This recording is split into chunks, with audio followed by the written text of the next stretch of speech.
जेतबळे बिजू जनता दल सरकार समय रे ओडिशार राजस्व माइनर मिनराल ले थिला 1487.55%। 1487.55 करोड़ 1488 कोटी टंका पाखापाखि बिजू जनता दल सरकार समय रे माइनर मिनराल ले थिला।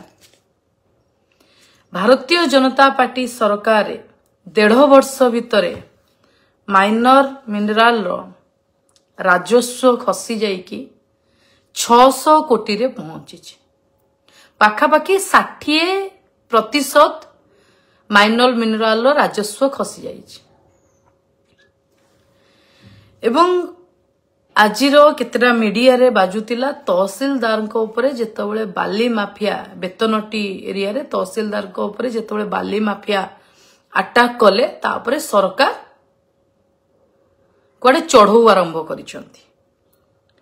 सरकार को प्रथम दिनरु मने पकेई दवा को चाहूची जेतबळे सरकार रे बसिथिबा मुख्यमंत्री जिला केउंझर घटगाँ रे गोटे घटना घटी जेतबळे बाली माफिया माने घटगाँ रे इलीगल माइंस करुथिले बाली चोरी करुथिले सेई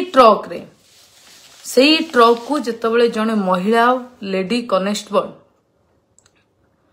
रोकिबा को चेष्टा करितिले सोशल मीडिया रे वीडियो बहुत वायरल हेतिला।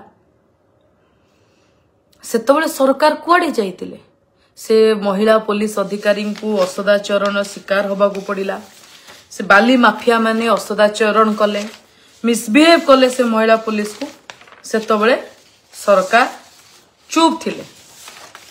सेतबळे मुख्यमंत्री जिल्ला रे घटना घटिला परे मध्य मुख्यमंत्री पार्टी खोली नथिले कि सेठी बाली माफियागिरी बंद हेई नथिला।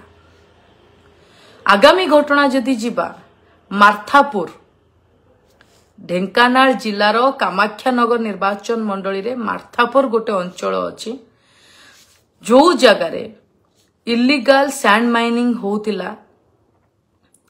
सेठी बाली माफिया माने जेतबळे ठाकुरंको जमी जागा रे बाली गदा करी सेइटू ट्रक रे बुहा करे कि नउतिले गां लोक माने देखंतु सरकार एते बधिर एते अंध सरकार कौन सी एक्शन करू नाही। गां लोक माने निज गां रो एवं निज नई तटर सुरक्षा पाई जो रास्ता दे कि इलीगल सैंड माइनिंग मार्थापुर अंचल रे होउतिला से रास्ता को गां लोक माने खोली देइतिले ताकि सेई बाटे ट्रक न जाई पर। जदि आपनको आम भिडियोटी भल लागिला तेबे आम चैनल को लाइक शेयर और सब्सक्राइब करबा को जमा भी भूलंतु नाही।